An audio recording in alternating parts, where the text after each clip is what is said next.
función que hice antes la voy a hacer ahora esto va dedicado a a sus compañeras Luisa. A Que no Luisa, está presente. Luisa Zaida que no está presente. Bueno, entonces vamos a ver el concepto de campo eléctrico, que es un concepto general. Me faltó el chiste de que el campo eléctrico es un campo con un alambrado electrizado. Es un campo eléctrico. Bueno, entonces un campo vectorial. Sí, recién estuvimos mostrando la idea de campo vectorial, por ejemplo, en un mapa de meteorología, vemos que estas flechitas representan la velocidad, es el número, que acá está en una unidad, bueno, que se usa en aviación y en náutica, que son nudos, que son millas por hora. La flechita indica una dirección y sentido y el número es el módulo del vector velocidad del viento en cada punto de esta región. Y eso es lo que se conoce como un campo vectorial. ¿Qué es un campo vectorial? Es una región del espacio donde a cada punto le corresponde un vector, ¿sí? Que representa algo, en este caso la dirección y velocidad, la velocidad del viento, mejor dicho. Entonces, como la velocidad es un vector, esto es un campo vectorial.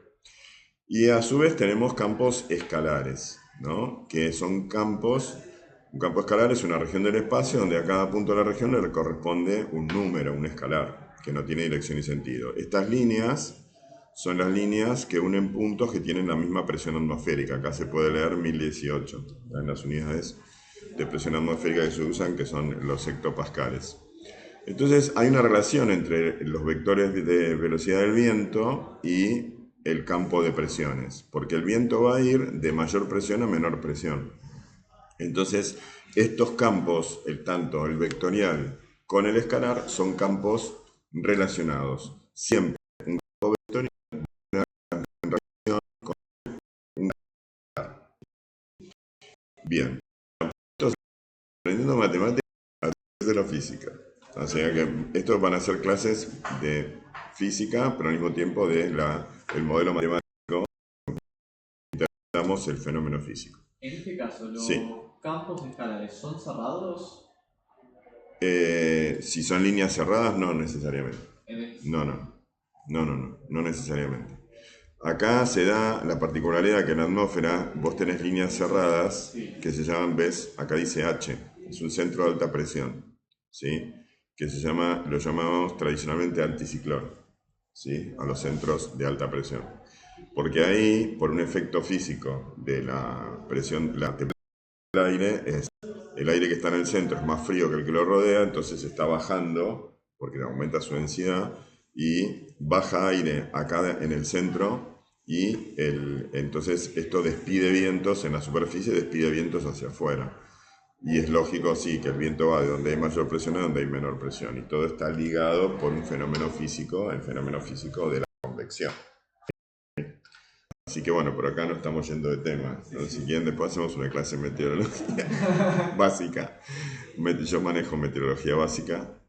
Bueno, porque navego, entonces tenemos meteorología básica en los cursitos que hicimos a lo largo. Y aparte porque me interesa, no es que me quede con eso solo. Bueno, me equivoqué de ventana, me voy acá a Exouna. Entonces, si nosotros comparamos el campo eléctrico con otro campo, ¿sí? Que es el campo gravitatorio,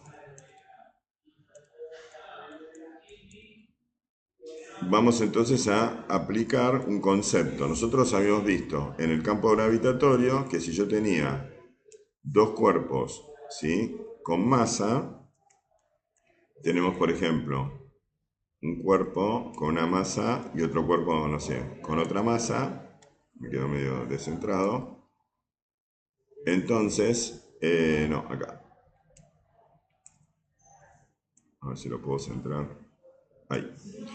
Entonces, pero vamos a tener que sacarle esto porque lo voy a centrar en ahí, en una línea.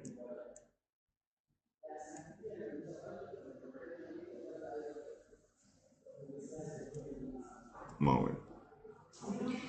Entonces, ¿qué dice la ley de gravitación universal de Newton? Que en una línea que une los centros de estos dos cuerpos que se llama recta de acción sobre esta línea. Ahí existe un punto. Entonces hay una fuerza que actúa sobre cada uno de los cuerpos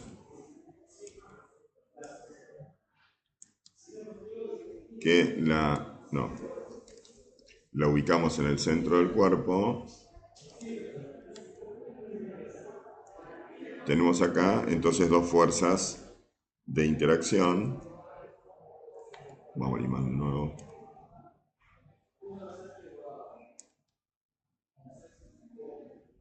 Y esas dos fuerzas tienen la misma intensidad, ¿cierto? Se llaman fuerzas de interacción gravitatoria. Bien. Entonces, en el caso y esa fuerza de interacción tiene la formulita que ya se llama, vamos a llamarla así, genéricamente fuerza gravitatoria, que es su módulo, por eso no puse flechita, es una constante universal G por el producto de las masas de cada cuerpo dividido la distancia que la separa al cuadrado.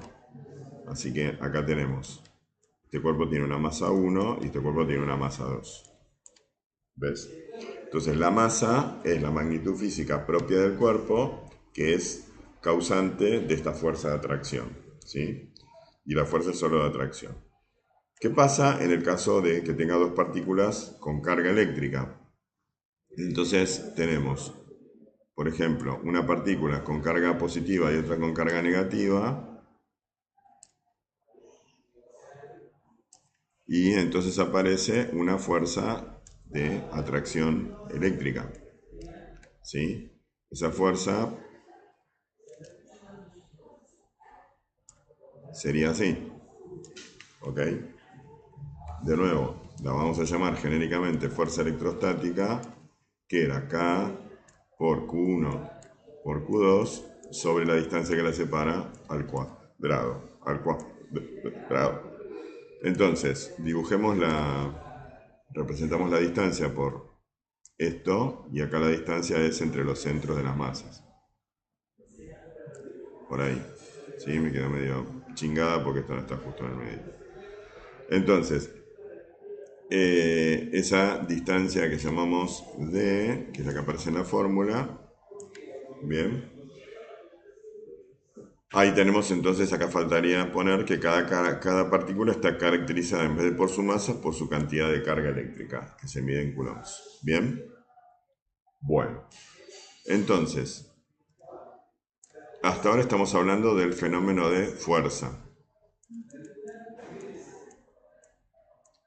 Fuerza de interacción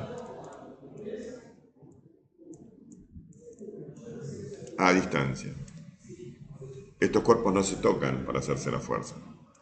A diferencia de si vos tenés un tren, un camión con acoplado, ¿no? Una situación de cuerpos que se tocan para ejercerse mutuamente fuerzas de interacción, ¿sí? El par de fuerzas. O nosotros empujando la heladera para barrer atrás de la heladera, ¿no? Entonces, cuando un cuerpo empuja a otro, el que recibe la fuerza es el otro, ¿sí? La tercera ley de Newton, podemos enunciar un corolario al tercer de Newton, que sería que ningún cuerpo se puede hacer fuerza a sí mismo. Las fuerzas que actúan sobre un cuerpo vienen de otros cuerpos, ¿sí? Bueno, entonces, el concepto de campo, ¿sí? Va a ser que el campo va a ser un concepto que va a estar relacionado con la fuerza. Por eso vulgarmente se lo llama campos de fuerzas, ¿sí? A los campos vectoriales, como el campo eléctrico o el campo gravitatorio o el campo magnético. Vulgarmente lo llamamos campos de fuerzas porque son regiones del espacio donde a un cuerpo colocado en esa región del espacio, por alguna propiedad del cuerpo, valga la redundancia, le va a aparecer una fuerza. ¿Se entiende la frase? No la estoy escribiendo, la estoy diciendo y la estoy grabando. ¿Sí? Para eso nos vamos a aislar, nos vamos a quedar solamente, ¿sí?, con una de las cargas. En este caso me voy a quedar con la carga positiva, ¿sí? Voy a considerar una situación donde hay una carga positiva, que se va a llamar carga de prueba, ¿sí? Colocada en una región donde, ¿sí? A la carga de prueba le aparece una fuerza. Supongamos que, de repente, oye, no, quieta. Supongamos que yo coloco la carga de prueba en este punto, ¿sí? Y en algún lugar hay una carga, ¿sí? Que está generándole fuerza a esta carga de prueba. Por ejemplo, una carga positiva, Q, acá, le está generando fuerza a esa carga que puse ahí. ¿Dónde está mi color rojo? José, please, no muevas la mesa. Ah, perdón. Está golpeando la mesa con la rodilla o algo. Bueno, entonces esta carga, ¿sí? Para que sea más chistoso, para poder hacer un chiste que hago todos los años, la voy a llamar carga exploradora. Como la llaman en algunos libros, la llaman carga exploradora y me gustó el nombre de carga exploradora. Entonces, esa carga por convención va a ser positiva. Después vamos a entender mejor por qué. Y la vamos a llamar carga exploradora. Entonces a mí me gusta, como le pusieron carga exploradora, ponerle acá un sombrerito de exploradora. Acá le ponemos el ojito y la boquita. Y acá le vamos a poner un handy en la mano, ¿no? Entonces, atento, atento, carga exploradora, informe acá, control, que está observando la carga exploradora. Entonces la carga exploradora, ¿qué observa acá? Que aparece una fuerza y ustedes me van a decir, ¿qué les parece? Si está esta carga acá, que la carga exploradora no tiene ni idea de que está esta carga acá, pero nosotros estamos viendo la situación de acá desde el control. ¿Para dónde tiene que tirar la fuerza que actúa sobre la carga exploradora? Para la derecha, ¿no es cierto? Horizontal para la derecha, tiene que ser así. ¿Sí? Esta es nuestra fuerza eléctrica dada por esta expresión, ¿están de acuerdo? Esta es la fuerza que aparece. Entonces a partir de ahora vamos a decir, bueno, si aparece esta fuerza sobre la carga exploradora, es porque acá, en este punto, hay un campo, un vector, ¿sí? Que no es la fuerza, es otro vector, que lo vamos a llamar con la letra E. Y voy a usar el color verde porque el campo, si es campo, tiene clorofila, ¿viste? Entonces, a ese campo, E es un vector que lo vamos a definir de la siguiente manera. Lo voy a definir como el vector fuerza que aparece, esa fuerza que llamé fuerza electrostática, ¿sí? Dividido, en realidad no se pueden dividir vectores, ¿no? A ver, ponemos dividido, pero en realidad estoy multiplicando por 1 sobre, ¿no? Un escalar, ¿sí? Que es la cantidad de carga que tiene la carga exploradora. Los coulombs que llevan adentro la carga exploradora. Pero si yo hago esta cuenta de dividir, lo que obtengo es un vector cuyo módulo no va a depender ni de la fuerza ni de la carga, porque fíjate que en esta expresión una de las cargas es QE y la otra es la carga esta, que sabemos nosotros que la carga exploradora no tiene idea. ¿Se ve? Quiere decir que la expresión que voy a obtener para el campo eléctrico en esta situación en particular, ¿sí? Sería E igual, el módulo, ¿no? Ahora sin flechita, ¿ves? E sin flechita va a ser la constante K por una de las cargas que es la carga generadora. No aparece la carga exploradora porque la está dividiendo, ¿ves? Y la distancia al cuadrado. Bien. Si le queremos poner carácter vectorial, como estamos ubicados acá, y ahora se va a entender por qué dije que la carga exploradora tiene que ser positiva por convención, entonces el E con flechita vectorial va a ser K por Q sobre E cuadrado en el versor radial. Esto sería entonces el campo eléctrico en un punto a una distancia R, ¿sí? Perdón, acá puse D y tengo que ponerle R, goma, goma, goma, acá. A la distancia, ¿ves? La voy a llamar R.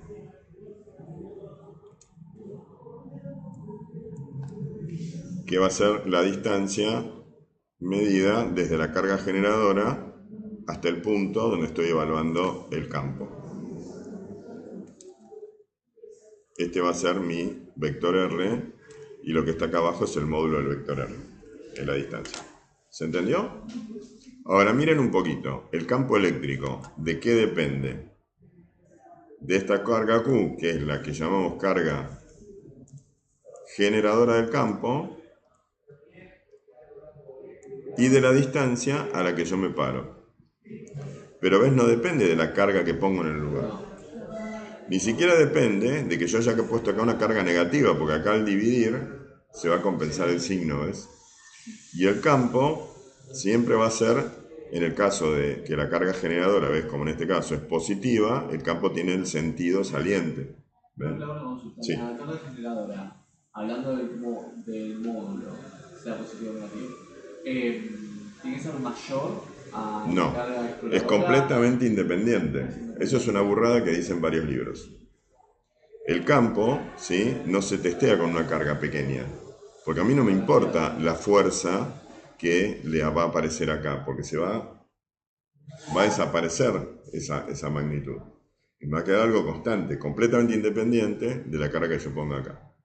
Fíjate que si las dos cargas son iguales, digamos en valor absoluto, tengo la misma cantidad de carga acá y acá, el campo es un valor relativo a la carga generadora, completamente independiente de la carga exploradora. ¿Okay? Entonces, esa burrada que dice en el libro Bufa, que dice que la carga exploradora tiene que ser pequeña para que no modifique el campo, está mal, porque el campo es un valor relativo. Depende de qué carga considero la generadora. A partir de ahí la exploradora puede tener un valor mayor que la generadora. ¿Sí? Porque lo que estoy considerando es el campo generado por la generadora, no el campo total. Después vamos a ver ahora en un rato cómo sería un campo resultante de un dipolo o de, como en este caso, dos cargas positivas. ¿Sí? Y tenemos una simulación para estudiar eso. ¿Okay? Entonces, cuando hablamos del campo en este punto, ese campo no está modificado por la carga exploradora, porque estoy hablando del campo en este punto. ¿Se entiende? No del campo total producido por la exploradora y la generadora. Ahí, cuando vos decís que la carga exploradora tiene que ser chiquitita para que no modifique el campo, te estás contradiciendo. Porque vos con la carga exploradora estás analizando el campo producido por la otra, no el campo total producido entre las dos. ¿Se entiende? ¿Ok? Así que bueno, ahí hay un error del Wilson-Buffa que no es un error de traducción, como otros que se pueden atribuir a una mala traducción. Ahí hay un mal concepto. Misconception. Bueno, ¿qué pasa con el campo gravitatorio? Voy a correr esto del lugar. Perdónenme, porque sin los cuadernos, esto lo voy a poner acá. Entonces, acá arriba tenemos una situación similar. Yo podría considerar, por ejemplo, que este globo sea el planeta Tierra, ¿no? Y esto un satélite artificial, ¿sí? Entonces, agarro al planeta Tierra. Había un cosito que copia, bueno. Pero bien. Y pongo, ¿ves? Al planeta Tierra. Acá. Y ponemos acá un satélite. ¿Sí? Bueno, entonces acá tenés la expresión de la fuerza gravitatoria. ¿Cómo sería? Vamos a ponerle, como acá puse Q mayúscula, ¿ves? Para representar a este lo voy a llamar M grande y a este M chiquita. ¿Sí? Entonces, ¿cómo sería el campo gravitatorio acá? Sería G por M grande por M chiquita sobre, vamos a llamarle R a la posición, cuadrado, dividido M chiquita. ¿Ves? Porque sería entonces la fuerza gravitatoria dividido la masa que está explorando acá el campo. Y cuando se cancela esto, ¿qué unidades tiene fuerza dividido masa?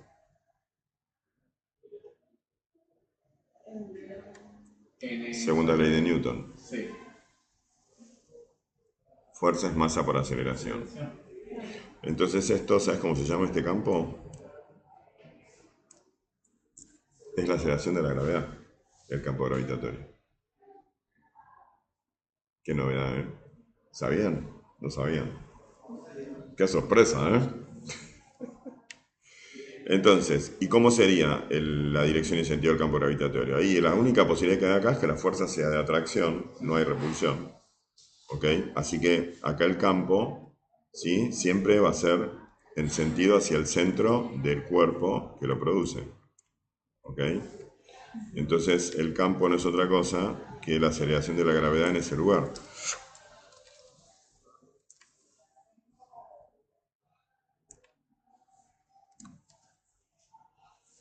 Vector sería así. ¿Ok? Bien.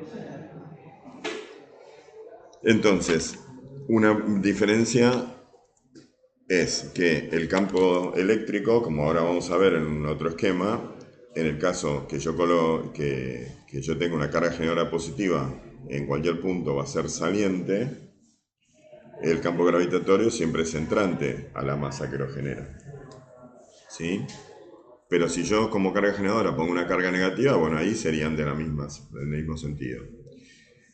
Y otra cosa que podemos marcar, no se preocupen, esto lo digo, después vamos a hacer un cuadro comparativo entre los dos con todos los detalles. Otra cosa que podemos señalar es que la magnitud escalar carga, acá puede ser positiva o negativa, ¿no?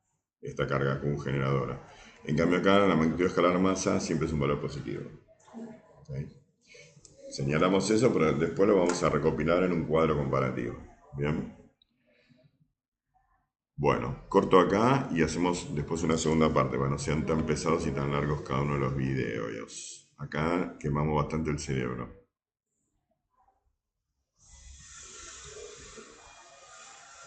Ya, enseguida volvemos. Acá van a ver en la pantalla arriba a la izquierda que está el link para el siguiente video.